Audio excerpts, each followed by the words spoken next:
I mean, guys, like what? You got. Anyways, just roll the play of the day. It's not what you're going to be expecting, but at least the Rams aren't the Giants. That's all I got to say. Roll the play of the day. Some depth to this one. Jacob Young.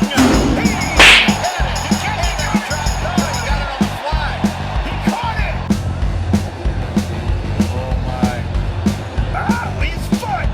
Hacky sack. Let's go. Browning. Scanning. Throwing.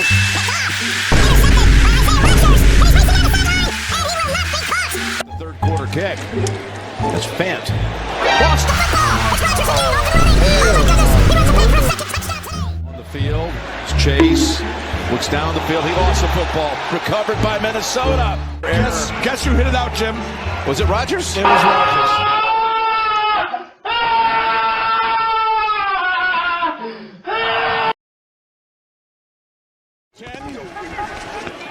Mayfield looking for a Buka. Oh, catch! He pulls it in. He was matched up. Driving Horton all the way back to his 6-yard line. It's a touchdown! 95 yards! Good snap.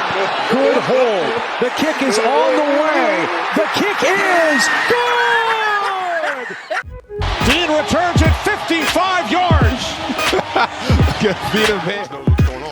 On second down and 2, they give it to Taylor, and Taylor scampers to his left. He needs some milk. It's out of bounds. Joshua. This time Jordan Davis. The big man looks for the icing on one big cake. Eagles hang on.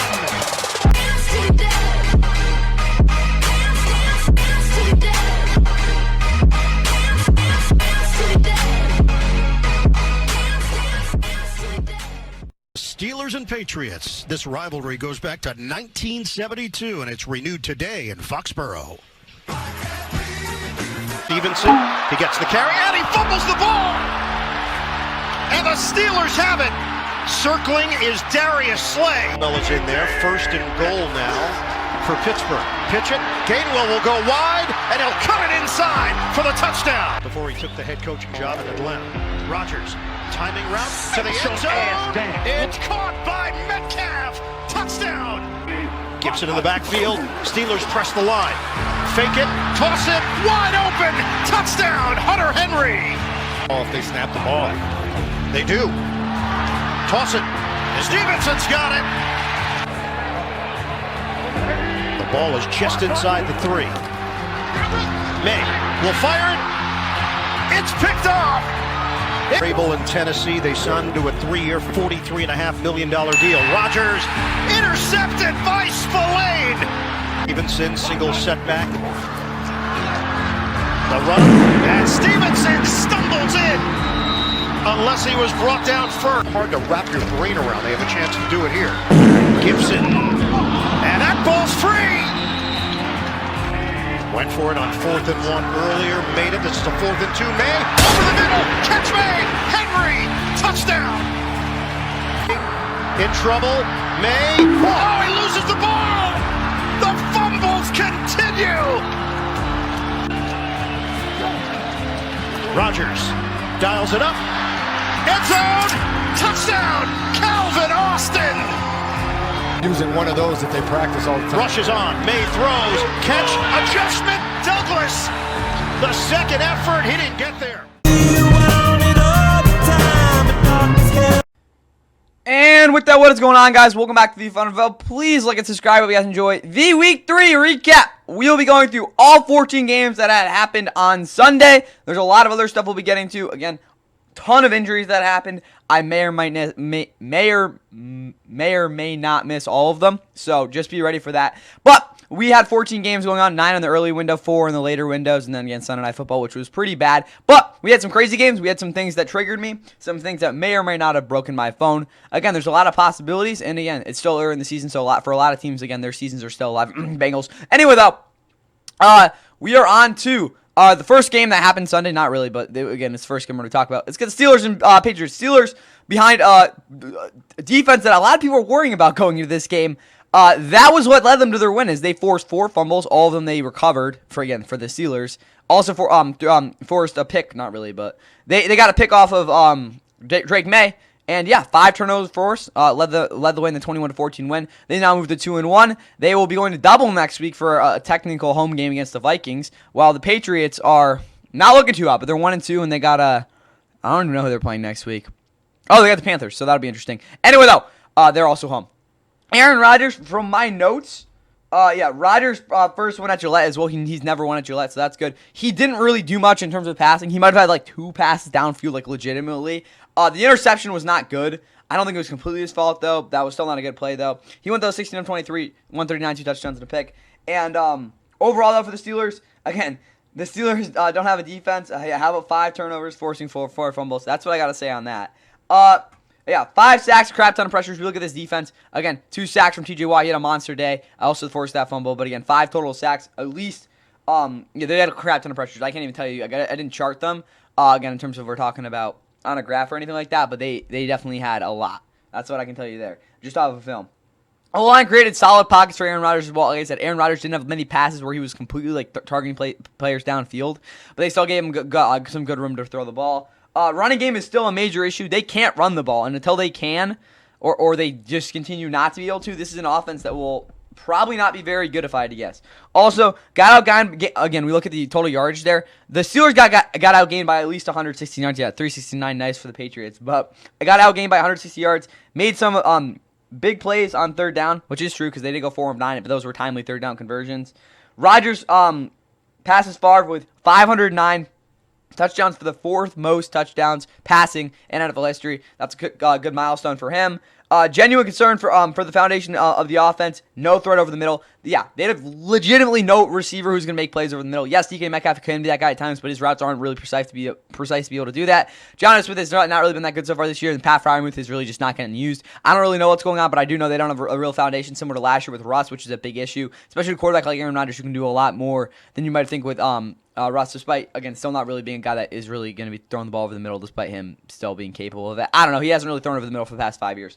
Outside of that, though, Patrick Queen had a monster game as well. Again, you talk all you want about TJ Watt and the rest of the D-line, but Patrick Queen balled out, and all 3 of those guys at linebacker really did a big job, good job there. For the Patriots, though, Drake was indecisive on level reads to the backside, slid in the pocket a lot. And when I say he slid in the pocket a lot, I'm talking about every single progression. It wasn't just those level concepts where he just didn't really seem very prepared in this game. There were a lot of times where, again, if you watch his stripe, he'd go to it, but just kind of like look off of it. And then when it was on the backside of his reads, he never really got to those things. I don't particularly know why. He wasn't always prepared pre-snap as well. That's a big issue with it.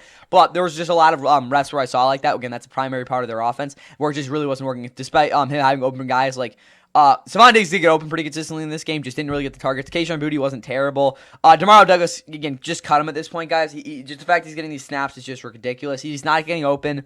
That might have legitimately been the most poor decision by any player on that 4th down where he didn't go for, again, he went backwards. As a receiver, if you have the ball, you're taught to fall forward on those plays, and he just simply didn't do that. Hunter Henry didn't save me in fantasy because I'm already getting blown out, but he had a monster day, both huge touchdowns over the middle of the field. But outside of that, we got, for this O-line, the interior did not get vertical displacement, which made man-blocking technique for the tackles impossible. What I mean by that is the interior simply was not getting any penetration, again, for the interior of the offensive line. And the fact that this the tackles, they really want to kind of like isolate and like get man-on-man with these edge rushers. The fact that hasn't been, again, they've had to do that. It's extremely hard when they're getting no push up front because that means you have to literally...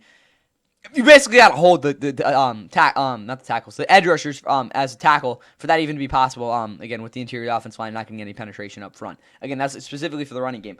Outside of that, though, Ramondre needs to get more than 7 touches / targets. Yeah, that was pretty inexcusable. I'm not saying he's some like premier receiver, but he's got to get more touches in the open field there. And then as a runner, like I love Travion, guys, but he's just not doing a lot right now. Again, on 4 less carries. Even like Antonio Gibson had more yardage, guys. Like at the same amount of yards. Like, what are we doing here? I'm not saying that again. Travion had the best carries at the same time. That's kind of what went on. Robert Spillane until Tavai is back is their best linebacker. I think that's pretty fair. And then also, guys, the Patriots have not won back-to-back games since they won in week 8, 9, and 11 back in 2022. That was the last year they were somewhat mid. They've been pretty awful since then. Kind of tells you why. Carlton Davis is a top 10 man corner. Yeah, he absolutely locked up DK in this one. He really just showed out. And also safeties looked half decent, which again I guess is better than what we've seen in the past. Kyle Logan getting the start was very, very encouraging. Jalen Hawkins is not a good player though. I still don't know why he's playing. Craig Woodson though, solid game.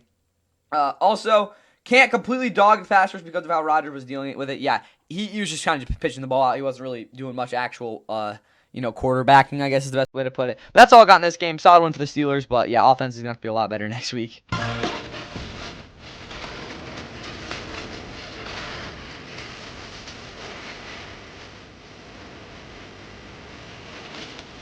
In motion. And Ward looking to throw, has time, throws it out of the backfield, it's intercepted. Kenny Moore is going to go to the house. On 3rd and 3 off the play fake, Jones rolls the pocket. He looks downfield, looks to the other side of the field. Wide open is Josh Downs. Gittens in for the first time. He's in the backfield. He picks up the blitz. Jones is in trouble. He's dancing away. He's got some daylight. And Jones will get the first down and more. A high snap, they get it to Taylor. Taylor goes to the goal line. He's into the end zone. But a flag is down.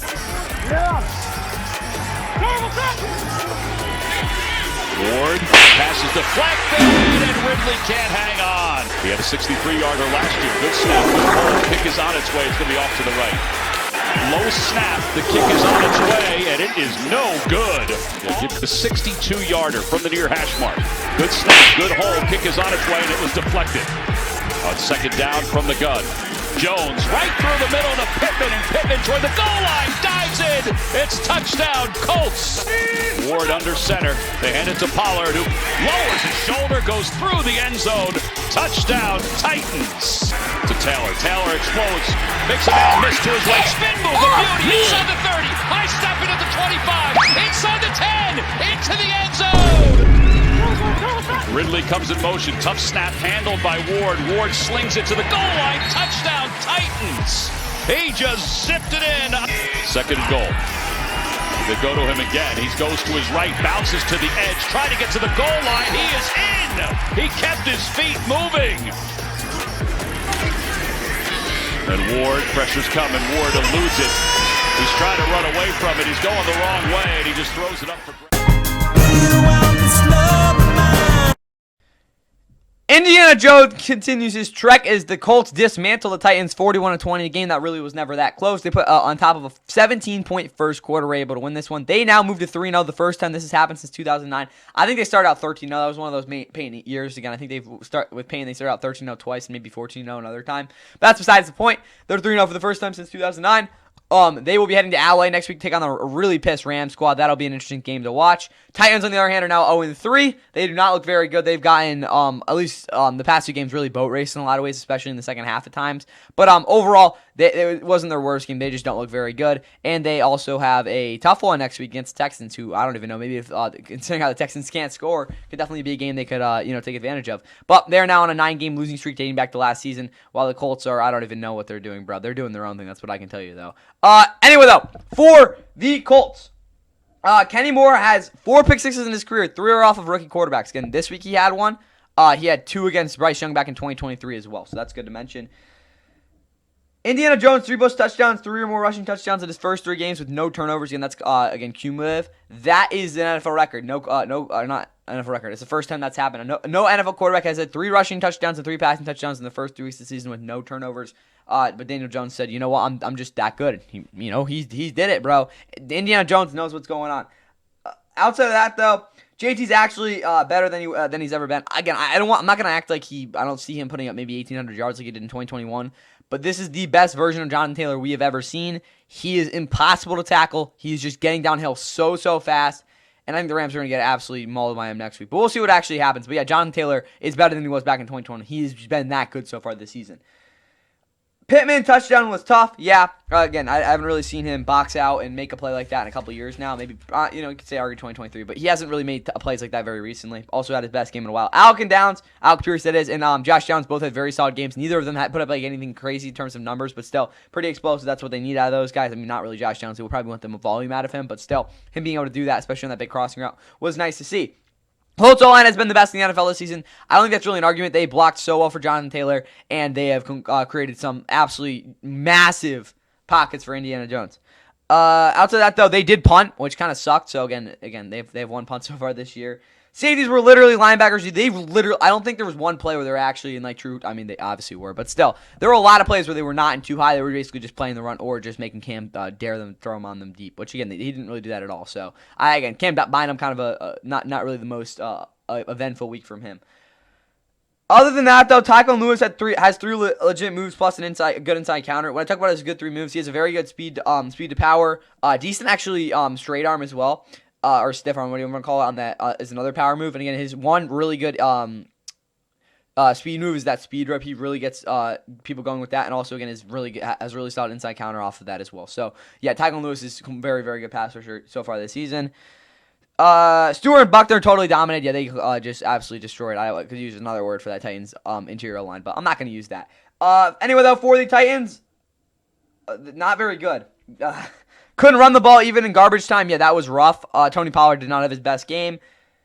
Okonkwo has been very consistent. Yes, his numbers aren't really changing despite their performance. He's putting up decent numbers and also looks pretty good. Io Manor might be their made a great move across the middle for the touchdown. Yeah, that was a very nice play by him. Again, he's been a very fine player so far this season. Again, very good to see there. D-line has good get-off, horrible leverage maintenance. What I mean by leverage maintenance is maintaining their hand placement / integrity on offensive linemen. Again, if they will get displaced if that isn't effective, and it really wasn't, despite, again, them being able to win off the line very consistently. Where did the tackling go? Yeah, there were so many plays where they just didn't really tackle. We'll get more into that when we get to the Raiders game, but it was still really apparent in this one. And then secondary looked cooked. Again, they weren't horribly bad. It just they didn't look good at all and just didn't really seem that effective as well. But 365 yards for Colts. They continue to dominate. We'll see what they do against the Rams next week. I'm really ready for that game. And Titans, at least you got a winnable game-ish next week.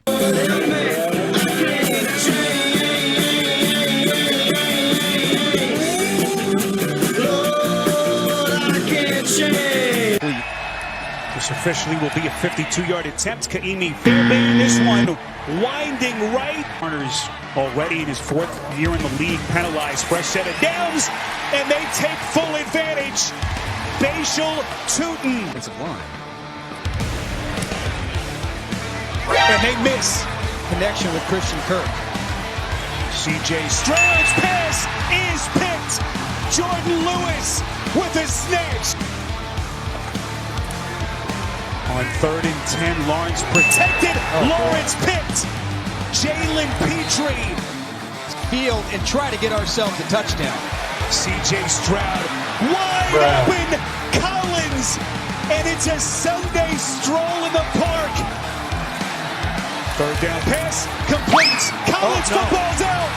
Devin Lloyd has it. Lawrence protected. Lawrence delivers a strike. Thomas. A secondary bust and to give Jacksonville their biggest play of the game.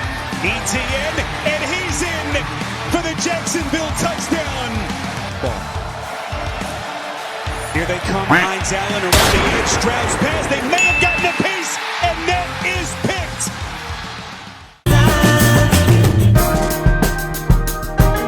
Up next, as you just saw in the highlights, was a very disappointing performance of the Texans as C.J. Stroud continues to struggle so far this season as they now fall to 0-3. It's the first time that, I guess technically, since 2018. That year they actually rattled off 9 straight and ended up winning the division despite being disappointing in the wild card. But is that going to really happen this year? I mean, I don't know. Stranger things have happened. But unless this offense looks anything different, it's probably not going to. Despite their defense still being one of the best in the league, holding the Jaguars to just 17 points despite some of the struggles of C.J. And the Jags, again, didn't really play that well in this one. But again, their defense kind of knew what they were supposed to do, and they did it. And now they have a winning record and have won their first 2 home games since, I think, 2006, if I'm not mistaken.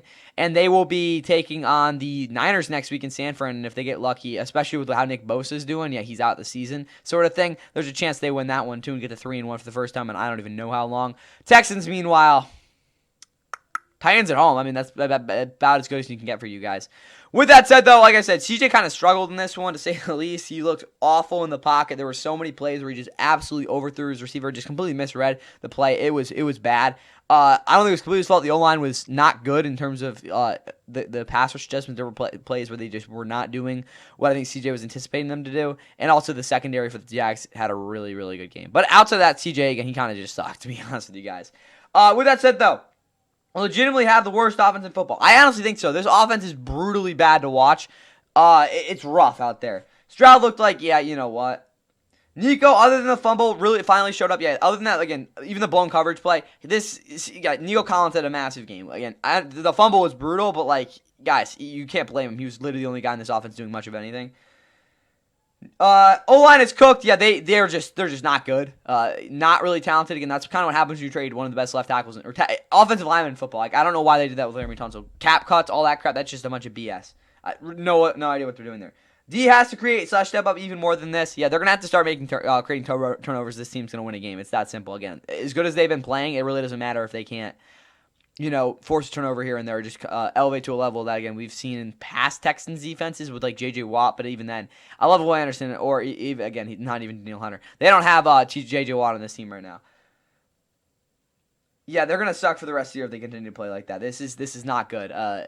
Texans, big concerns. I'm trying to sugarcoat it, but there's been a lot worse Texans teams playing, not want to say a lot better, but better Jaguars teams in this scenario, and they figured out a way to win. When I look at it, it's 2022. I'm not saying the Jags were, honestly, the Jags in 2022, again, at this point, were probably better than they were than this Jags team. Again, maybe not overall, but that's not an argument for now, hypotheticals. But the Texans figured out a way to win that game. Texans hadn't lost here since 2017. It's just not good. That's the best way to put it. I wasn't completely concerned about the Texans coming into this game, but after this performance, I am.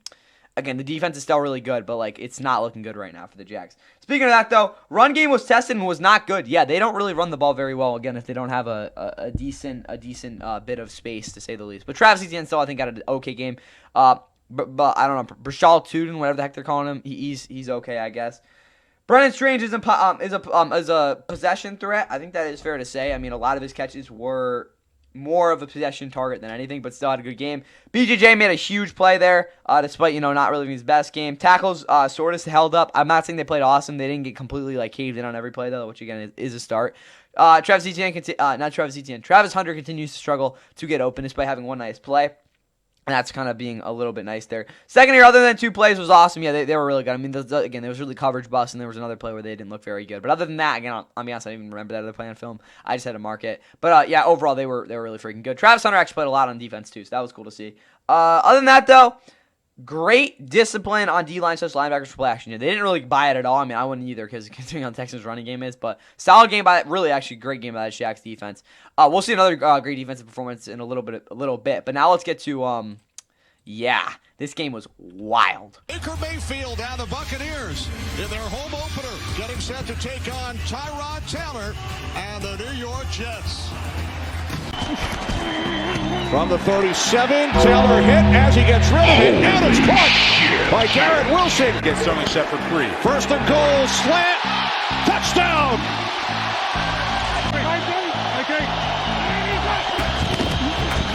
On 4th down, Allen will not get there. Mayfield hit. Ball comes loose. It's still loose. In the street. They had one time during that stretch. One time. Ball comes loose as Taylor was hit from behind. It's for Nick Folk.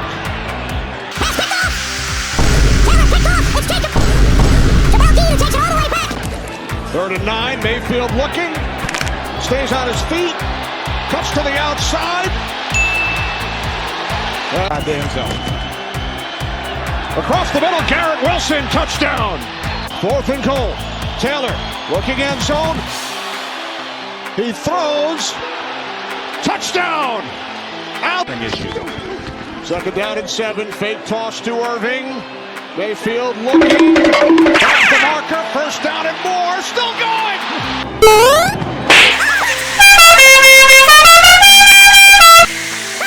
36. This is for the win. McLaughlin's kick.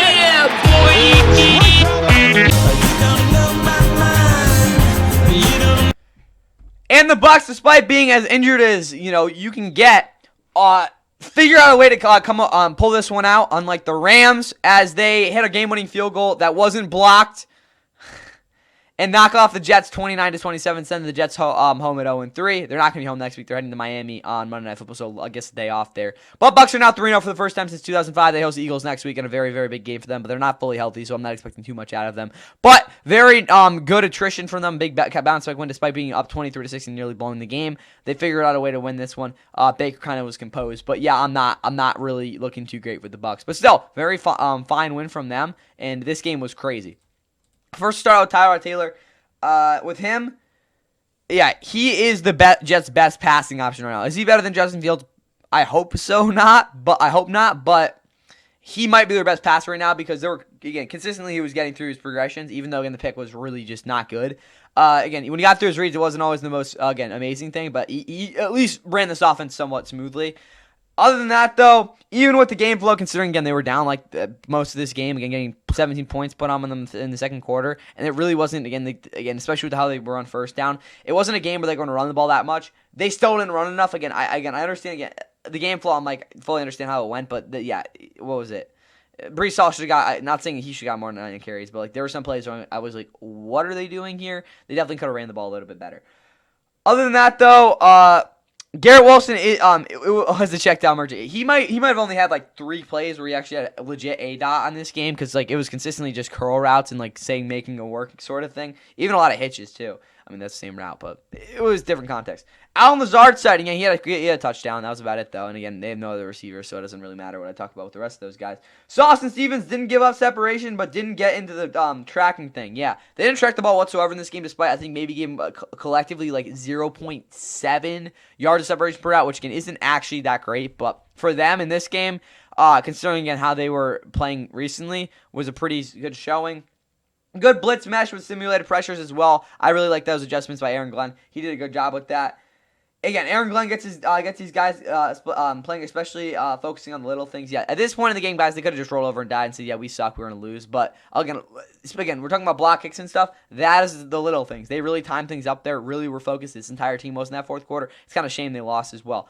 Other than that, though, for the Jets kicking, Nick Folk was fine. For the Bucks, though, this offense is figuring out, despite having no O-line, they literally don't have an offensive line. Other than that, though, Baker, I think, held it together. I don't think he had his best game, but again, like I said, he held it together. Amika Buka booking for Offensive Rookie of the Year. Sterling Shepard had a quietly really good game. Mike Evans got locked up, but he still caught a touchdown. Bucky Irving was somewhat of a decent receiving threat, and Rachaad White getting 1 target was a little bit gross, considering he's actually a guy who can get open at even a receiver spot, which is pretty crazy to say.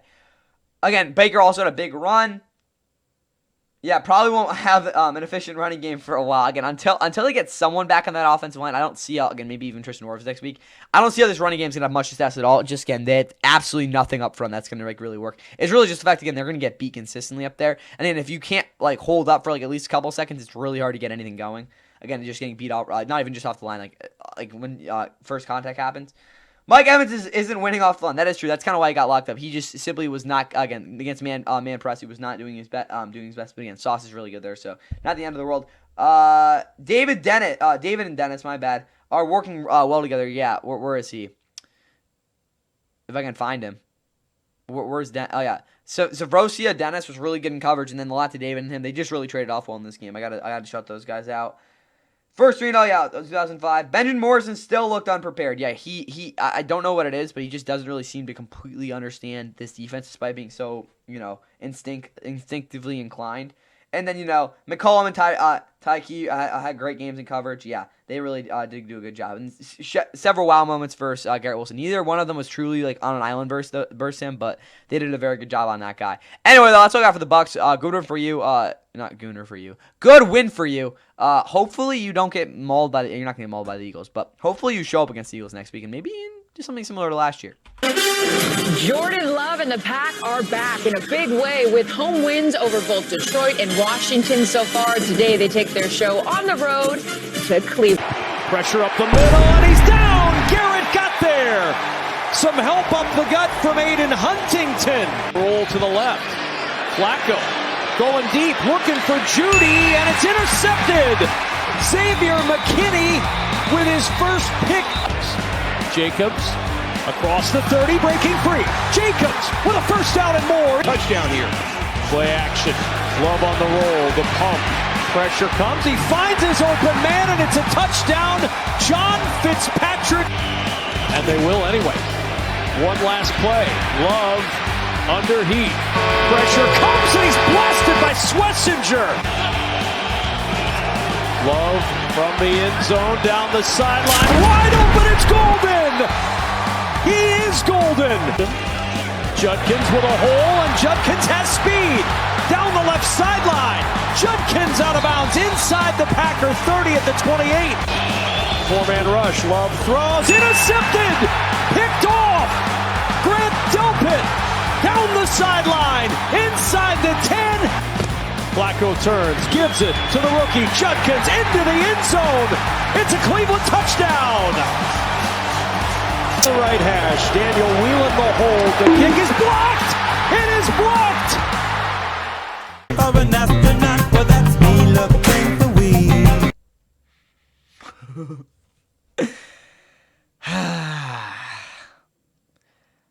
You know what I said? At least the Rams aren't the Giants. Well, maybe at least they're not the Packers. Oh boy, Packers looked like the best team in the NFL in terms of consistency of their play the first 2 weeks, and then here they go into Cleveland. I picked them to win. What was it, 40-7, and they just put an absolute egg out there, shutting out the Browns through 3 quarters, and they let an egg this entire game. It was bad. Like, there's no way around it. That was a bad game. But now they're 2-1, and they got a game next week, so hopefully they bounce back. I mean, hopefully not, but maybe they will. They're playing in Dallas against, that's how the Cowboys play this week, so we'll see what happens. That's some Sunday Night Football. Pretty big spectacle despite how both these teams have played, at least coming off of going into the game. Whatever, though. Browns, you got to win. You're not going to be winless this season, and it was actually very impressive considering how they won it. But they're now 1-2. They're going to be playing someone next week. Who? I really have no idea. Who are they playing? Maybe they're playing who are the Browns playing next week? They got the Lions in Detroit. That'll be a good test for their defense. Anyway, though, for the Packers, what was that? Josh Jacobs couldn't do anything. I think he would have been better ball picking his nose on the sideline, because at least that's something. You're going to get some footage out of that. 5 sacks was an understatement. They got a lot of pressure, that being the Browns, on Jordan Love. I'm not saying, again, it was completely the O-line's fault, but that was a lot of pressure. No one got open, yeah. Other than that one play that Matthew Golden made, this entire receiving room just got absolutely locked up. No one played well. Tucker Kraft, I think, got injured. It was very bizarre. But simply put, none of these receivers did anything and really weren't getting any separation either. Yeah, stayed in decent third down situations, but couldn't sustain drives. That is fair to say, because that's why they went 10 of not 18, but it really didn't matter considering there were at least 5 drives where they just completely stalled out. And the biggest thing on a drive is you got to kind of take what you do on the last play, just very general statement. But you can kind of build off that. They didn't really seem to be doing much of that in this one. Again, very simple, but again, doesn't really seem they understand that in this one, or understood that in this one. Love won't be getting much of that after this. There's not going to be much love for Jordan Love coming soon. Coverage was put in a reactive mode because linebackers couldn't get off blocks. Cooper had 1 decent rep with gap control. That's not good. You're used to seeing Edric Cooper make at least 6 or 7, good reps consistently in a quarter. Quay Walker had a bad game, but I mean, still, again, he was better. At least got off blocks somewhat. But there were a lot of plays where that secondary was we'll see what happens. And then the fact that happened was an issue because they we weren't great, and still they were decent enough in coverage. But I think they could have dominated this game overall, considering what the Browns were throwing out there at receiver. With that said, though, for the Browns, Flacco, he was ultra conservative. Again, the pick wasn't good, but he literally didn't throw one pass more than 15 yards downfield other than that interception. It was completely dink and dunk in this one. Judkins fits this specific O-line, again, like a glove. If any of those guys get injured, I don't see this offense really working. I'm joking, but still. Quentin Judkins had a hell of a game. Big time touchdown. He is their starting running back. That's what I'll say there. Ohio native, not Ohio native. Ohio, Little Bro State alumni. I know this will be this team's little brother right now, so that's what you're going to get there. Jerry Jeudy ran 12 unchecked. This meaning by Xavier McKinney or Evan Williams. Again, 8 to 15-yard crossers, which basically means they didn't care. So that was pretty bizarre. Again, most of them were open, but some of them weren't. So honestly, didn't really know what was going on there. The 17-yard catch was on one of those crossers, though. So at least they hit one. Who's the guy in this offense? I legitimately have no idea. You might say Jerry Jeudy. You might say one of the offensive linemen, and I'll be like, no, they're old. You might say Quinshon Judkins. I'm like, no, he's a criminal. You say Isaiah Bond. I'm like, no, he literally was in his first game this week. So, like, who really knows what's going on there? First win versus Packers since 2005. First time since 1980 that they won in Cleveland. Only reason again doesn't play, yeah. Also, this defense, the only reason they don't play well sometimes is because they're again the short fields, which has always been an issue since 2023. Before 2023, this defense was kind of bad. Again with Joe Woods as the DC. Carson Schwarzenegger is so fun to watch. 9 tackles and sack. Grant Delpit also had the big interception. Huge block field goal as well. Again, you saw that in the highlights. D-line is different in Cleveland. At least 14 pressures. That is true. Again, I didn't chart every single one, but that's like at least got that. And like I said, Schwarzenegger's a true hammer. He's gonna make plays, and it's gonna be fun to watch. Secondary was a blanket outside of that one play with Newsome. Yeah, I don't know Garrett Williams, Greg Newsome. That was not a good play. But other than that, you were great. So who cares? Can this be sustainable? If so, what would this game look like on the road? I'm just looking at next week against the Lions. I haven't seen the Monday night game yet, but I'm very interested to see how they play against the Lions next week, at least defensively. I don't think they're going to probably get blown out, but we'll see what happens. Cool though. Browns huge upset. Prove me wrong next week too. And yeah, good win. Packers. What the heck's going on? Now let's get to a game that was oof. Week 3 in the NFL, a tipping point for these teams as the Washington Commanders host the Las Vegas Raiders. Washington 5, that splits right up the middle. Deebo Samuel across midfield. Inside the 30, and down he goes. Mariota hesitates to the end zone. Touchdown, Commanders. Responded well. I expect him to do that today. Smith throwing, and open is Jacoby Myers. Inside the 30, down the sideline he goes. And Marcus Mariota, flying downfield, loses the football. And the Raiders kick it around and finally come up with it. On top. That game will, from 37 yards, miss to the right. He's in the slot. Geno Smith floats one for the end zone. Touchdown, Raiders! It's a straight ahead run. And tough yards.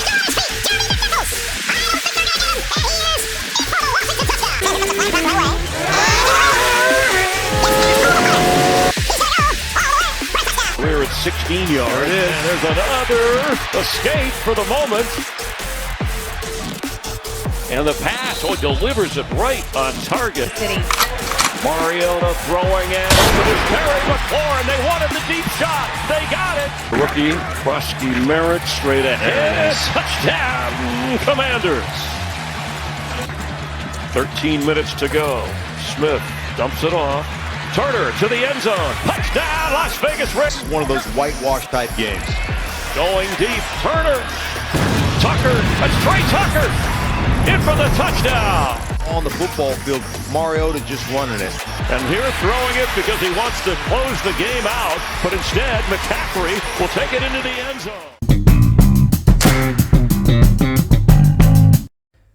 And the Raiders in their first travel to DC since 2017, that was a Week 3 Sunday night game, have a very similar result as they get blown out once again. This was a very poor performance by the Raiders as they now fall to 1-2, have lost back-to-back games in pretty ugly fashion. They will be heading to somewhere next week. I think they're hosting the Bears next week. That's an interesting game. Meanwhile, the Commanders moved to 2-1 with a very fun win. Not something you're probably going to see very consistently out of them, but still very, very good win out of them. They will be doing something. I don't know who they're playing next week, though. Who are they playing? Is it a big game? I don't think it is. Oh, they got the Falcons next week on the road. So, interesting game. Anyway, though, for the Raiders, my notes on them. Very disappointing, however, overall from...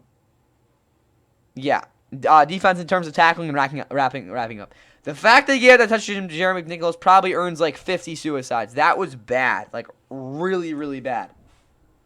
Genty at least broke one decent run. Yeah, again, I think he had 2 of them, but outside of that, again, Genty just hasn't really gotten going so far this season. Trey Tucker with the most obscure, massive game ever. Yeah, I had no idea he had an 8 for 145, 3 touchdowns. One of them was a bomb in garbage time, so I guess he had that. Brock was boxing consistently. What I mean by that is they just didn't really let him, run in breaking routes over the middle where he was in space. It just didn't happen. Frankie Louvu and Bobby Wagner like, nah, that's not really happening. I mean, Louvu was, but, Bobby Wagner definitely wasn't going to happen. Let that slide. Max Crosby was a one-man show. He was I legitimately think he was the only guy that got a single pressure in this one. Maybe that's a little bit overreacting. I think Adam Gutler might have gotten a couple, but it was bad. They really didn't get any pressure in this one. Again, outside of Max Crosby. Where were the linebackers in zone? Yeah, they were non-existent. Devin White, where were you, bro? Jeremy Chin, he's literally a linebacker. Didn't see you. Landon Roberts, horrible game out of him. Darian Porter, not great. So, a lot of bad things going on there. And then we go over to Commanders, because I guess the Raiders are just not, they're not really good to talk about, I guess. 400 yards of offense, 201 rushing yards. Ain't too bad with the backup quarterback. Yeah, those are pretty good numbers. And again, I think anyone, unless you're weird, would want those stats. McNichols' touchdown was honestly rough on the eyes. Yeah, that was just ugly to watch. Cool, he scored the touchdown, but he's slow as sloth. Literally looked like he was carrying a piano on his back. We're getting to that other part later, but again with the next game, yeah, it was not a good touchdown, but cool, he scored it. Jerzon Newton actually had made a subtle impact. Again, he's not a guy that's going to make any sort of good impact, so the fact that he made something decent of a positive is good. It's a start. Bobby Wagner had himself a game. Yeah, he was awesome. Luke McCaffrey what was that touchdown? That was just, why are you scoring touchdown? Freaking jerk, bro, running up the score. Why are you doing that? Again, I'm joking, but haven't lost at home since week 12, 2024. That's actually crazy. That was a crazy Cowboys Cavante Turpin game. But I'm done with this one. Both these teams are mid. I mean, the Commanders are pretty good, but Raiders stop sucking, and maybe we can talk later. And yeah, now here's this game was no one's talking about it, and probably for good reason. Stadium in Charlotte, home opener for the Carolina Panthers in a divisional matchup for the NFC South as they take on the Atlanta Falcons. Last week in his season debut for the Falcons, and this one is no good. Young with time, scanning, throwing, has a man, it's caught! McMillan across the 20. Young under center, he has time, running out, flushed out, Young towards the corner, he's there! Touchdown Carolina! This ball is mocked, and the Panthers cough it up! Just as soon as they had come up with a 3-and-out. And Romo misses again. Penix with time is intercepted. Oh, brother, this guy stinks! Penix looks, pass is intercepted. Mike Jackson, who might take this to distance. Handoff, Dowdle, touchdown. Falcons will fall to 1-2. The Carolina Panthers getting a late fumble recovery here.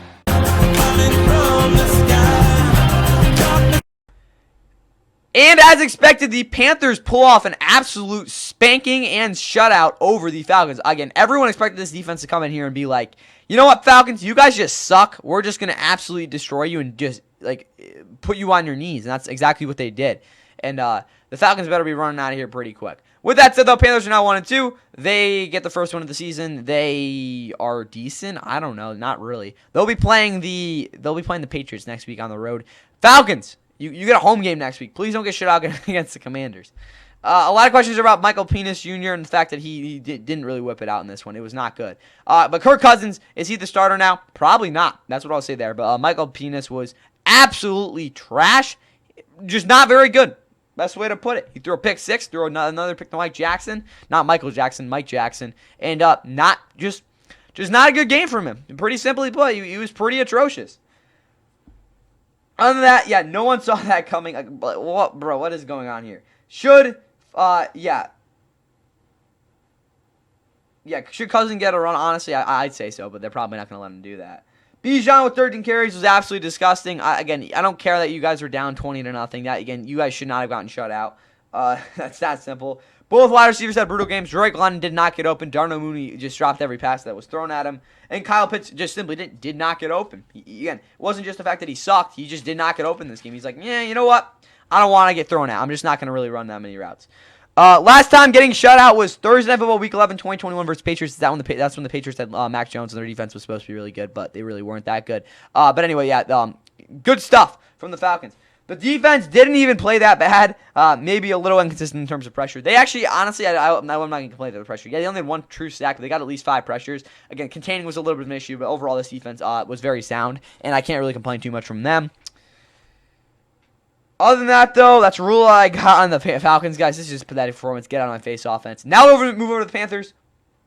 3 straight Week 3 wins. Not wins. Games. They lost in 2023 in Week 3. They with at least 27 points. They've had back-to-back 30-point games. Back-to-back seasons in Week 3 with 30-point games. Again, the last 2 games were with Andy Dalton, so the fact that was with Bryce Young was a little bit better, despite him leaving a pick 6 and some other stuff.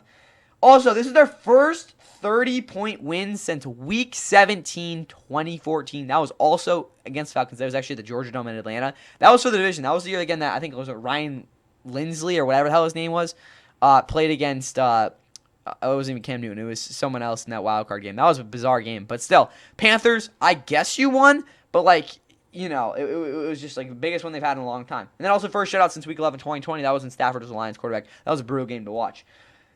The offense literally sleepwalked. Yeah, I guess that's the best way to put it. Bryce Young didn't even do anything. Running game was, I guess, 6-7. And then, the receiving game, again, Ted McMillan is still their only downfield threat. Yeah, Bryce didn't do anything. Can't overstate how well the defense played except for the asterisk of the Falcon kicker. Yeah, the Falcons kicker kind of low-key sold in this one. Honestly, guys, I could care less about this game, though. Good job, Panthers defense. You're probably never going to play this good for the rest of your lives. And, now let's get to the game that I really want to get through quick. 10 unbeaten teams left in the NFL. 2 of them head-to-head today from Philly. Here come the Rams to take on the defending champion. Best in the NFL and his year plus. 2nd and 10. Stafford throws an interception. Zach Bond read it well and picked it off. Probably didn't look like much, but it was a false start. Run it again right here. They got a first down with it. Now they get a touchdown. Fake the Corum. Stafford a deep drop. Looking long. Wants Devontae Adams. End zone. He's got it. The Rams hook up on another deep shot. Stafford scanning.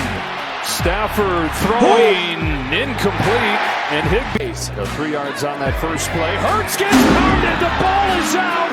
And the Rams will fight for it at the bottom. Nate Landman, it looks like they couldn't score once they got into the red zone. Here they go to Kyron Williams. He's in for the touchdown. Play action, 1 play. Hurts down the sideline. There's Brown. He's got it against Durant. Out of the gun. Hurts has Goddard. Touchdown, Philadelphia. They attack downfield. Walking through those things and identifying. Expose him! Expose him! He's got it for the touchdown. Vertical. It is Williams and he is blown up. No chance. Jordan. Here comes pressure. Hurts steps up. Hurts lets it go. It's broken up and the Rams 2 to having to settle for another field goal. Joshua Cardi has it blocked. It's flipped forward at the pass rush. Here they come after Hurts. It's picked up. It's floated to the outside. And Brown used his strength to rip it away. He'll look to throw. To the sideline. It's Smith. He's got it. Touchdown Philly. All the way back to take the lead.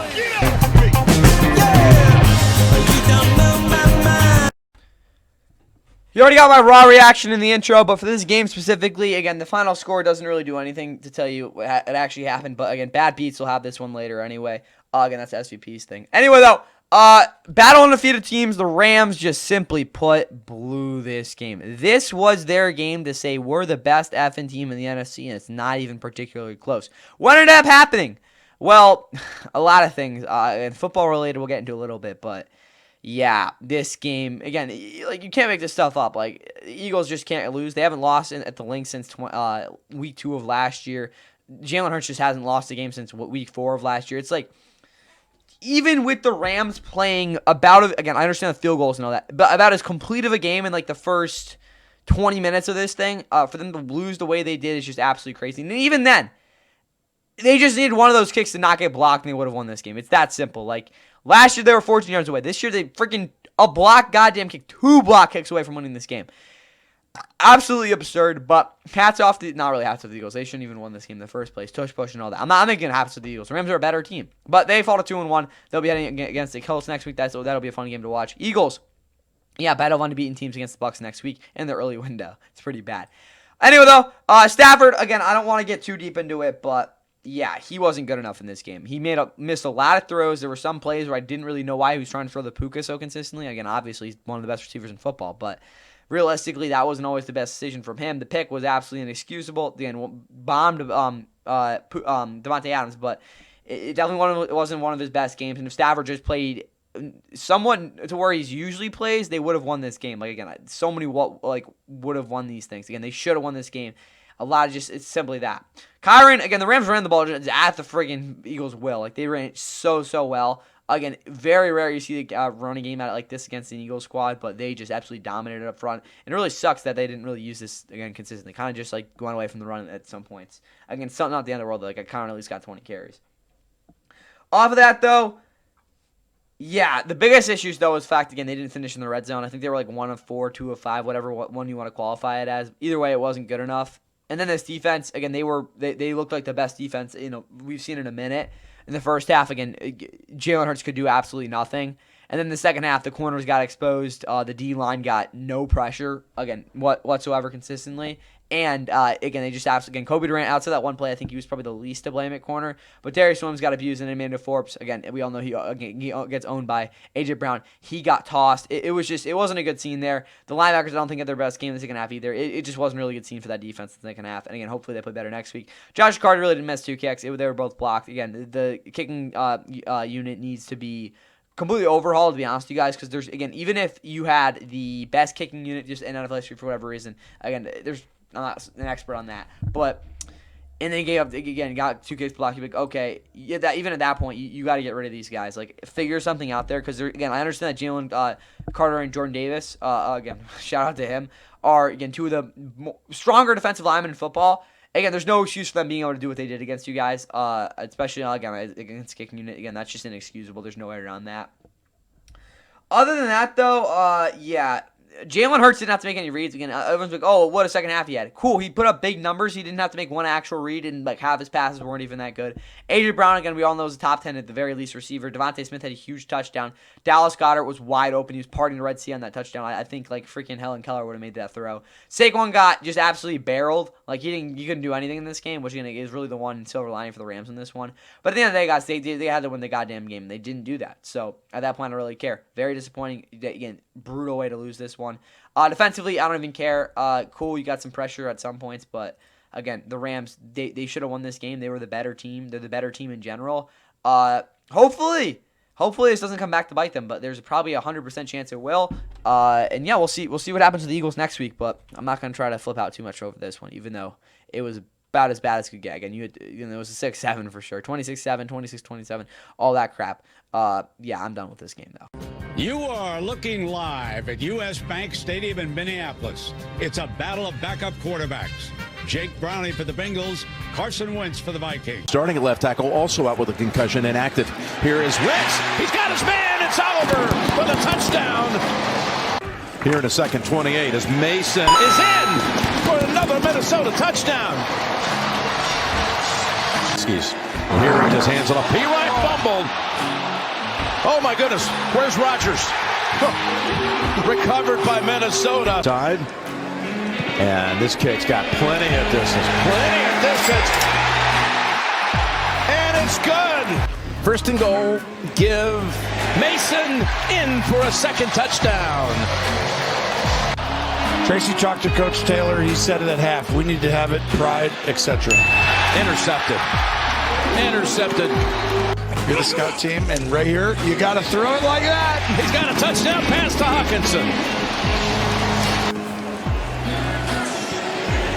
Set up a little tight end screen. He's got some room to. All the balls out again.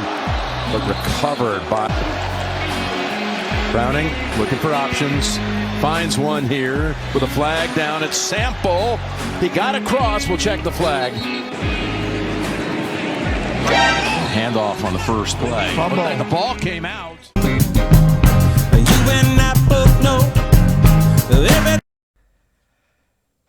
The best way I can put this next one for you guys is this is probably what you should expect if two backup quarterbacks are coming in. And that's what? Yeah, this game was bizarre to say the least. But at the end of the day, the Vikings absolutely whipped the Bengals. They were up to 48-3 at some point. This game was over by the half. Again, absolutely bonkers final 2 minutes as well. But anyway, the Bengals, they fall to 2-1. They get their absolute arses whooped. It doesn't really look any better. They got to go to Denver next week. Vikings, though, yeah, cool, you won. Hopefully you win next week against Steelers. That's definitely a possibility. I don't know if you're going to be getting what you got out of Isaiah Rodgers in this one, but we'll see if that actually happens. For the Bengals, though, snaps their 7-game winning streak, which again they had dating back to last year, considering they were 4-8, and they locked in, or 5-8, whatever they were, to end the season, or yeah, whatever it was. They actually have never won Minneapolis. They're 0-7. They've in 4 straight games they've scored 10 or less points, and that dates back to 1998. So let's put it this way: their offense has not really been playing that well here in Minneapolis. Disastrous final 2 minutes before the half. Yeah, that is what brutally killed me in this one, because I mean they were getting beaten up pretty bad in the first half of the game. They still had a shot again being closer going into the half, but they had just an absolutely monstrosity of a final 2 minutes there. Other than that, though, offense was a joke, and the defense, who even knows where to go from here. Secondary had a decent game, though. I don't think they played that bad. Chris Jenkins had a coming out party in garbage time as well. For the Vikings, though, Isaiah Rodgers became the first player ever with a scoop and score, a pick six, and forcing 2 fumbles in the same game. He did that all in the first half. So, yeah, Isaiah Rodgers, you're pretty good. Good game. He better win Defensive Player of the Week. I hope so. Yeah, wow. that was a performance, though. Best defensive performance since 2017. Again, that's I'm just like looking back to good Vikings defenses, not kind of what I think of. They probably had better games since then, but still, that's like they had some huge games that year, and even being 8 years ago. Secondary has some special chemistry. Yeah. Where is he? Where is he? I can't find him. Again, obviously Isaiah Rodgers. But Josh Metellus, he really had a good game. Jeff Okudah kind of looks like he found a home. We'll see if that actually works. And Byron Murphy didn't even have to do too much in this game. Nice 2 sacks from Andrew Van Ginkel. Quick change. Again, he gets to play against Aaron Rodgers next week as well. That'll be fun to watch. Other than that, though, Wentz did do a good game as game manager. He didn't have to do too much. Cool 2 touchdowns, kind of like a light day at the office. O-line got downhill very quick. That's why Jordan Mason had so much success. And this is what happens when a backup quarterbacks play. It's just kind of like one of those games. But hopefully we don't see a blowout like this for CBS in a couple weeks, at least for the next couple weeks, because these past 2 weeks have been brutal for them. Anyway, though, let's get into our later window. Starting out with a wild game. Led by quarterback Justin Herbert. 2 teams, 1 classic rivalry. They need the Bronco 45. Pipkins will block at the right tackle, and they get the first down. And Johnson breaks free, and there he goes. Can Ofunga get him? Chase Spicer. And they bring 5. As he throws, deflected it, intercepted. It's picked off on the play.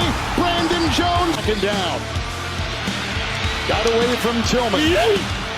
And what a grab. Flag thrown.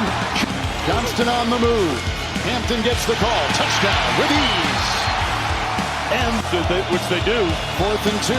They got it. Dobbins. They got it downfield. Look at him. They got Sutton. That's 6. Touchdown Denver. Getting 4. The pressure. The McClinchy block. Nice catch made with the stiff arm. Dobbins inside the 5. Diving. Touchdown. This has got a bit of a knee injury, yet is out there returning kickoffs right here. Here we come. Oh, yard free. It's a fumble, and the scrum you see as they try to vacuum it in. Harvey the back. Nix. And it's caught for the first down and more. Stiff arming, 10-yard line. 3rd down 4. Herbert to the air. They got him again. Oh, they snuff him, bringing him down. 30. Good block Bowles. Nix gets away from the defense. Nope. Swerving and takes it upfield. I think he did too. Herbert to the air. Pipkins the block at the right tackle. Got away from Allen. Herbert alive and the throw. Touchdown! Touchdown! Allen! Got it. 23-20. Zeros on the clock. It's over. Coming out. And despite the Broncos' efforts to play like a good football team, they fail once again as they hand the Chargers a win as they now move to 23-20. again, with the game-winning field goal. As they now move 3-0 for the first time since 2002. It has been a minute, Chargers. Broncos, well, you know, back-to-back chokes in the final seconds are going to kind of handle this. But I think you have a shot at winning next week against Cincy. Chargers, big game against the Giants on the road next week. Very good shot at getting the 4-0 if you're able to figure that one out. Anyway, though, for the Broncos, finish the game. Bo Nix, that 3rd and 10, you have to hit that throw. That was about as wide open as it gets. If you hit that throw, they got a huge win on the road, and everyone's like, this is a team that, again, I can respect. They could not close it out for the second straight week, and look at that, they have a losing record once again. Bo made some timely throws, but again, got botched the progression on that 3rd down. Not the last 3rd down, I think it was like the second last one. Whatever, though, Bo Nix missed that throw. Secondary gave up 0.7 yards of separation per route. 60-plus yards downfield after the first quarter, which is decent. They weren't good in the first quarter in the secondary, but after that they were actually pretty solid. Again, all the touchdowns he gave up were kind of like, what the hell just happened? Good, but not game-changing game from Dobbins. I think he actually did a good job. Again, getting 11 carries probably wasn't great, but again, at the same time, I don't think he had, again, outside that couple decent runs, he really wasn't the guy that I think they wanted him to be. But at the same time, again, you can't really rely on a guy like J.K. Dobbins to consistently giving you like these top dog numbers. Linebackers got to drop in coverage like they did on Herbie on the pick. Yeah, outside of the interception, there really wasn't much linebacker involvement in those deeper middle, intermediate, young coverages. That's part of the reason Justin Herbert hit a lot of those throws over the middle. Son actually exists. Yeah, he had a big game, really big game. First time we've seen him this year. Where was the O-line on 2nd and short? Yeah, that was happening. It happened like 6 or 7 times for that. That was definitely an issue. Again, they didn't really block up too well in those plays. Anyway, though, for the Chargers, Herbie did what he was supposed to. Yeah, he had a very good game. Again, the interception wasn't great, but other than that, like he was ripping the ball around the field and doing his own thing. Running game has to progress if they're gonna continue to win. Yeah, this wasn't the run game they need. I'm really just talking explosive again, especially after losing Najee Harris. They're gonna need something more than this if they're gonna want to again compete consistently, despite them already being 3-0. This defense is legit, but without Henley healthy, their whole intermediate counter packages are out the window. What I mean by that is when an offense wants to target the middle part of the field, Dan Henley is the guy, again, on these counter packages that will completely blow those plays up. But when he's not able to do that really at the level you want him to, it's kind of hard for them to be able to consistently do that. And that kind of takes one of their dynamic parts of this defense away, where they can dictate what the offense tries to do on, again, a lower level, because, again, you can't completely do that for what they have. Johnson continues legacy run. Yeah, crazy game from him. Solid big plays. Who knows? Maybe we can continue to do this. My bad. What else we got? Jamari Salyer didn't have his best day. There was, he was flipped around a couple times, but other than that, he was out there. 3rd best team in the AFC, is that a question? I think we all know the best teams in the AFC are, unless Lamar gets hurt tonight. But other than that, yeah, I think Chargers, you can definitely question that as an actual question. Keenan Allen looks better in this role than he ever tried to do in Chicago. I don't even know what they're trying to do with him last year, but he looks great. 7 for 165 in that big touchdown. Solid game from him. Derwin James, I mean, he wasn't good in coverage, but other than that, he was pretty solid. I'd like to see Alohi Gilman be a little bit more conscious in coverage. I think that's probably the best way to put it. Solid win, though, for the Chargers. They outgained it by a decent bit as well. Deserved to win it. Figured out a way to close it out. 3-0. And now let's get to this game was not good. You are looking live at Lumen Field in Seattle. CBS Sports presents the Seahawks against the Saints. Rattler out of the shotgun. Rolling right, throwing deep. Kamara is open. 1st down and 10. A play fake. Darnold on the move. Darnold throws, and he's got a man. Touchdown. Rattler trying to do it himself. A push forward, and there is a flag down. Coming up the edge of block. Seahawks got it. A loose ball scramble. Follow him where the fight is. Here's Walker. And it's Walker fighting forward and stretching for the goal line. He is in. Inside the red zone. Darnold back to the air. Throwing end zone for Horton. Touchdown. Saints. Darnold deep on 1st down. Smith and Jigma reels it in. 1st and goal. Walker following his fullback Oots, and Walker is in again for a touchdown. Things have gone today. Points are good for this New Orleans team. Yeah, no shit. Rattler rolling right. Throws to the back of the end zone. He's got a man down there. Did Jack Stoll get his feet in? He did. Rattler pressure coming. Gets away from Hall. Trying to direct traffic. Takes a shot. Throws. Picked off by Kendrick. Extra down the stretch. Olani, and the ball came out. Yeah, there's not really much to talk about in this game. Again, the final score really wasn't as bad as it was. But again, the fact they were up 38-6 at the half kind of tells you how this game went. Seahawks still moved to 2-1 with their back-to-back, with their second straight win. They've got a fun game next week against the... Who are they playing next week? I can't remember. It's just not coming. Oh, Cardinals. They're playing them. They're going to Glendale for the short week game. So, again, big win here. Saints 0-3. Yeah, they're going to be 0-4. They're playing the Bills next week. Rattler, you're going to be 0-10. That's all it's there. But they're before the Saints. If you look at them, again, Rattler got benched, but this was what we thought the Saints were going to be this season. Again, this is about the performance I was expecting. Again, overall. Got diced up, but not really any true poor individual performances on defense. Yeah, schematically, they just were inferior in this game. And the fact that overall, even a guy like Demario Davis didn't really look too effective. Kind of told you how this game went. Had no push against the run. Didn't look like they cared. Honestly, guys, against the run, they just simply kind of just let things happen. It wasn't exactly bad because they at least tackled somewhat well. And there were plays where a guy like Brian Brzee actually made a play. But outside of that, it was just consistently them getting downhill and just run the ball kind of, not at will, but like kind of like the way they wanted to. Rattler's going to be 0-10. I mean, like, I don't know what to tell you. He's already 0-9, and he hasn't won 9 straight losses to start his career as a starter. But it's going to be 0-10 because we're running the Bills next week. First 0-3 starts since 2016, probably 0-4 since 2012. But yeah, their defense sucked that year. In 2012, that's a year they were like one of the worst defenses ever. Olave and Shaheed did absolutely nothing. Yeah, they were terrible in this game. I get that they're not like the best players in receivers in football, but like they're both guys that should be making plays, and they simply just didn't really get open that much, despite 10 catches out of Chris Olave. And again, hats off to this defense for not giving completely up. And again, I love that Charles Davis said that thing at the end of the half, and he ended up missing the field goal. Whatever though, for the Seahawks, took care of business. Simple as that. Running backs were very locked in. Again, the consistency and the numbers don't look like it, but solid game, guys. No, I'm joking. I honestly don't even care how they play because, again, it was just special teams. Again, the 95-yard touchdown at Torrey Horton, who absolutely looks like a monster. Cooper Kupp, like 4 targets. JSN had a big play also at the touchdown. Great game from him. Darnold was in cruise mode. Yeah, he didn't really have to do too much in this game. Again, it was a lot of easy completions from him.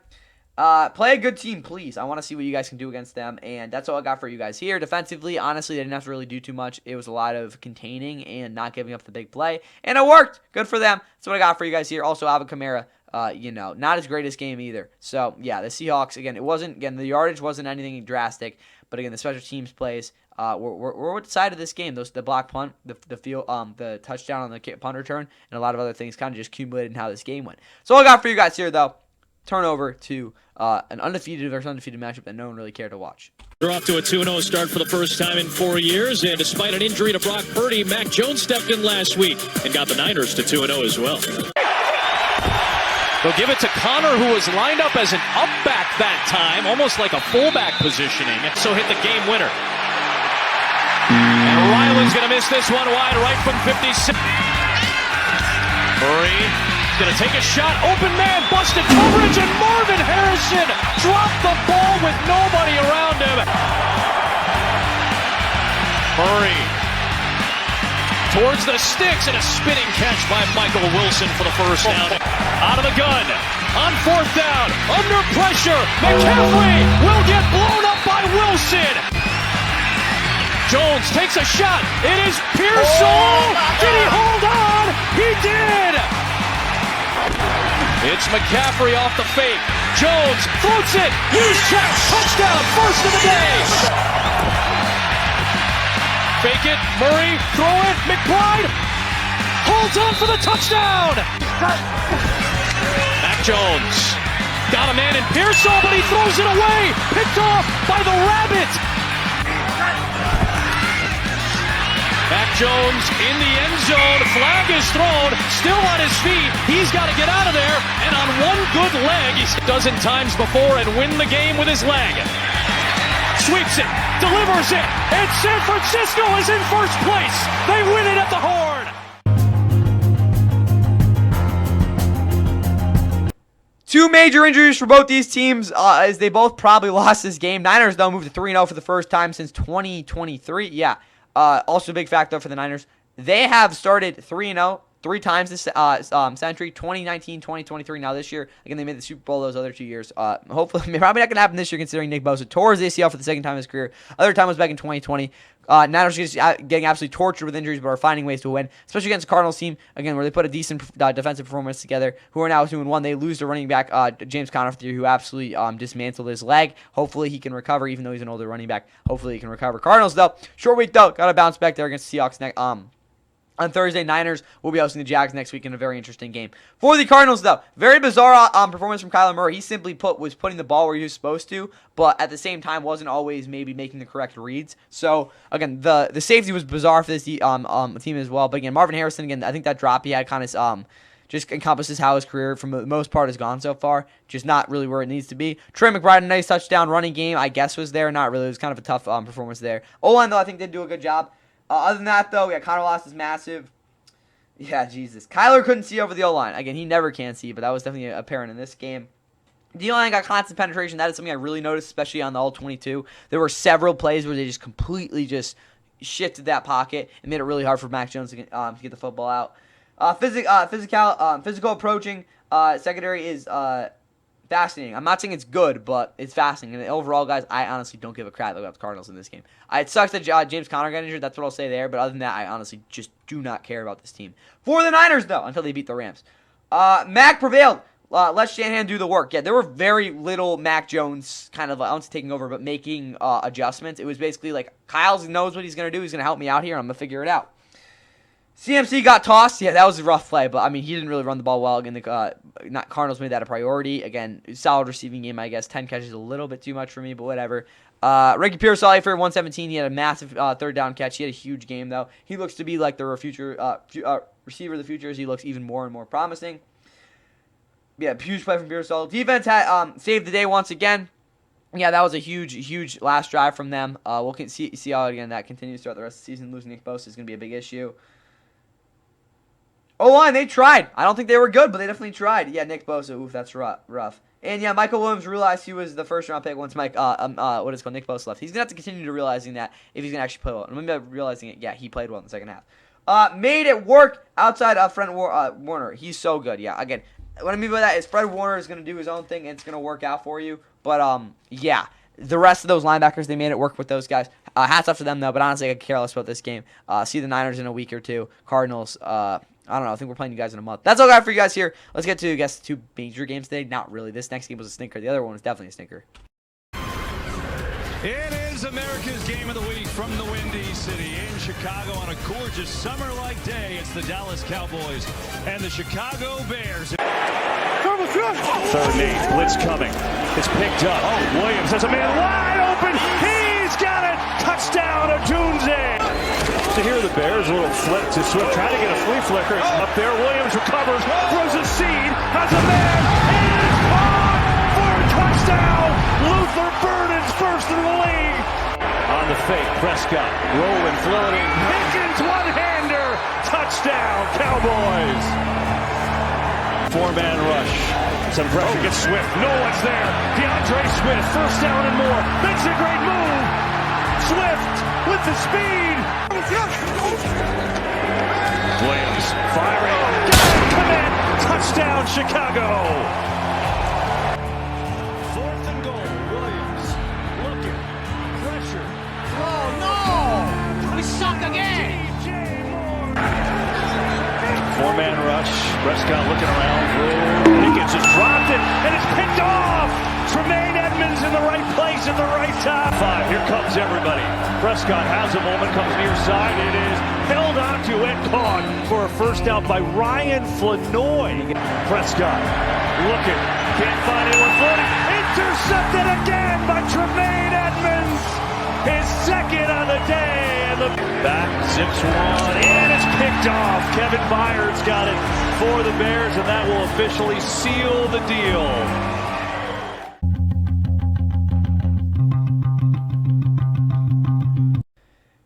And in mostly surprising fashion, the Bears had their best offensive performance really ever with Caleb Williams. They absolutely dominate the Cowboys with a 31-14 win. Weirdly, though, there was only one touchdown scored in the second half. It was a lot of late second half offense in this game. Cowboys, a lot of turnovers, a lot of sloppy play for them. Their defense continues to struggle. They fall to 1-2. They will have a big game against the Packers next week in front of the whole country on Sunday Night Football, as they all do every week, but you get the point. Bears had the Raiders on the road next week. With that said, though, yeah, the Cowboys have not won in Dallas since 2014. Jalen Tolbert couldn't get off of Tyreek Stevenson. Again, his numbers definitely suffered, only 3 for 24, but him and Tyreek Stevenson just like jostled together this entire game. They also, again, lost CeeDee Lamb early in the game. That is an issue. We'll see how that, again, injury develops. Nahshon Wright stepped up once again. The reason I put that on the Cowboys side is because he was literally locking every single guy up he was against. It was like a big issue for this offense. Dak had poor footwork and off timing. There were a lot of throws he made where I'm like, that was like a half step off, a little too early, little too late. Those things can't happen, bro. You're like a 10th year starter. This is just inexcusable. Running game was abandoned after 3 drives. They're like kind of hell with this. I mean, it kind of made sense. They weren't playing good, but still, again, they ran the ball 20 times and it was very efficient. Really didn't know what they were trying to do there, and some of that was garbage time. But you get the point. This defense is so undisciplined. There were so many plays where they just got completely overran. Like the zone just completely shifted because, I don't know, Rome Odunze ran across her. It was ridiculous. And, again, they might even need to rethink how this entire scheme works because it's baffling to me how just wide open these receivers are and just how they take the bait every single play. And their run defense is just not very good at all. Again, terrible gap control. And they were not sound there at all. Overhaul in the secondary, it was just a mess. Again, Malik Hooker looked lost. It was bad. And this is, again, we look at this again, big picture. This was a realistic outcome when you trade the most talented defensive player in football. Yeah, I think Micah Parsons definitely did a lot to help keep his defense in check. Anyway, though, for the Bears, Caleb Williams, 300 yards, 4 touchdowns. Very similar to the game he had in London last year, except this team was probably a little bit better than the Jags were last year, hopefully. Maybe not. Anyway, though, Caleb, big game. Didn't have to do too much, though. He was kind of walked by Ben Johnson this game. Not trying to take away from his performance and his statistics, but there really wasn't much true Caleb making crazy reads. But at the same time, he did get through progressions pretty well this week. Looked a lot more comfortable, and again, just looked a lot more confident, which is always a good thing. I say the run game was better. The numbers aren't going to tell you that, but they had a lot of purposeful runs. Again, the numbers aren't always going to tell you everything, despite it usually being able to do that. Lou Burden caught a bomb. Rome Odunze had a couple big plays. DeAndre Swift had a couple big runs, again, out of the backfield there. Colson Love had a nice big catch. And, DJ Moore doesn't really look like he exists, but he made a couple big plays. And then also, Cole Kmet also got a touchdown. For this defense, yeah, when will this defense play this well again? Pressure rate, much better, but still not good enough or ideal. They got to be better in terms of pressure rate. They were good, definitely a lot better than last week, but again, you only can do so bad against 0% last week. But hopefully they're going to be better, again, be a little bit more consistent next week. Safeties balled out, hats off to Jaquan Brisker and Kevin Byard. They both had huge games. Tremaine Edmonds, obviously, best game he's had in a while. Noah Sewell actually looks like a starting linebacker for the first time in his life. DJ Moore, I don't know what's going on with him, but as you can see, the yardage was pretty even split. But again, the Cowboys, 4 turnovers. It's going to lose you a lot of games. Again, Joe Milton kind of at the end there as well. That's all I got for you guys here, though. Let's get to Sunday Night Football. What a shot on this final night of summer in New York City and across the river on the Jersey side. Mid-60s. Facing the back. 4th and 3. Bring some pressure, and they knock it down from Wilson. The Giants only have 2 backs up behind him with Scatterbo and Singletary. 3rd and 7. Wilson deep drop. Shot downfield towards Wandale Robinson. It's picked off. 48. Missed from 40. It's big threat. 1st and 10 for the 14. Scatterbo inside. Scatterbo to the goal line. It's for Wilson and the Giants. Pressure coming again. Wilson scanning, flying for Neighbors in the end zone. It's intercepted. Play 11 of the drive. Mahomes pumps, fires end zone. It is caught for the touchdown by Tyquan Ford. Goal for Butker. Mahomes putting it up for grabs again. Oh my God! He reached around his career high. The former Patriot. 1st and goal inside. 2nd effort for the touchdown for Kareem Hunt. 4th and goal. Wilson.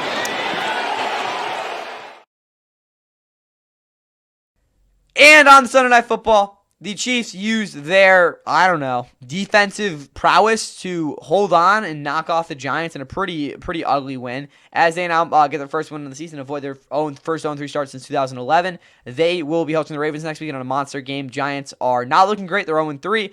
They will be hosting the Chargers next week in what will probably be a must-win game for them in a lot of ways, despite again being just very, very bad, brutal game from them. Not really brutal, just a bad game for them overall. But for the Chiefs, yeah, this game was a little bit too close for me. I think they had a lot of chances to close it out, and they didn't. Again, Rashid Rice coming back will be a big help, though.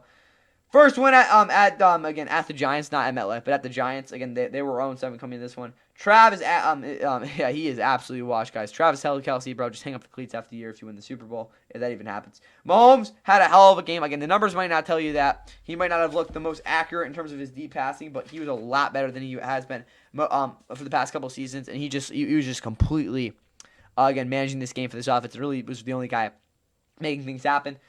Yeah, running game was non-existent. I understand they weren't as brutal statistically as you might have thought, but it was just non-existent in this game. It was not a factor whatsoever. And when that is the case, it is rough. It's really tough to win games. Secondary was straps. Yeah, they did a really good job overall. Again, I love the collective communication there. Joshua Williams, especially with, where is he? Shamar Connor, they did a really good job communicating this game. Omar Norton-Lott continues to be a pass rush from the interior as well. Even on the outside, he played a little bit of edge this week. That was pretty cool. Inconsistent pass rush variance. I didn't really love the fact that they just tried to go forward down a lot, and it just didn't really stick the whole game. So, again, the fact, a little change up at the edge, they changed it up a little bit at the end, was a good sign. Yeah, and where was George Karlaftis' speed rip? That's his number one move. He didn't really use that much this week. Again, it worked because, again, he has a really good speed to power, but I would like to see him use that speed rip a little bit more to, again, kind of show his best move. Again, it was a little bit of a weird game from him, but overall, still pretty solid. For the Giants, moving over to them, Ross threw 2 picks. He was pretty atrocious. Cam Scatterbo, again, is their best offensive player right now. Again, outside of obviously Malik Neighbors, who did absolutely nothing in this game. Wanner Robinson was one, I guess, big play. I didn't really remember that. Darius Slayton got locked up, though, despite maybe not the worst stat line. 0-3 again. Offense always goes MIA on, Sunday Night Football. They've been just absolutely atrocious on Sunday Night Football for a couple of years now. 2-19 since 2019 in primetime. That is absolutely the worst in the NFL. Again, it's so crazy to get that many primetime games. Again, Scatterbo was the only one doing much of anything in this game. Secondary gave up very few separation. Just didn't always close on the ball. What I mean by closing the ball is, again, figure out, the trajectory of the ball, stay on your guy, but also, again, kind of get to the path of the football so you can break up the pass or just, not get PI'd. Other than that, though, zone needs something to spice it up, because there were times where Mahomes just basically knew what was going to happen, and he just kind of threw the ball to where it was going to be, kind of open space sort of thing, which is never what you want to have as a defense. That's basically just, dinking and dunking, and you never want that to be that easy for a quarterback on defense, especially a guy like Mahomes. Like I said, Slayton got locked up. Dable needs a complete game next week. I'm not saying they need to win it, but they got to play a lot better if he's going to, I don't want to call anyone's coach's job, but realistically, to have a shot at, being coached in week 5. O-line wasn't too bad. I mean, yeah, they weren't awful. Again, Andrew Thomas on a snap count wasn't the worst. So, yeah, this game was boring, though. Honestly, I don't even care about it, to be honest, that too much. Again, it's kind of just like a forgettable game. Turning point for the Chiefs? Probably not. But Giants, again, I still think Dable will be fine. But we'll see what happens next week. If they get blown out, he might be gone. Anyway, though, that's all I got here. Get ready for the Monday Night Football recap that's coming out tomorrow from that crazy game that's going on right now. And also, again, go check out the predictions if you haven't seen that yet. Anyway, though, yeah, here was definitely a stunner from the college football world. They could use a big stop here. Mendoza gets rid of it. Nowakowski with a catch. Now he's got a combo in front. Nowakowski, turn on the burners. Goodbye.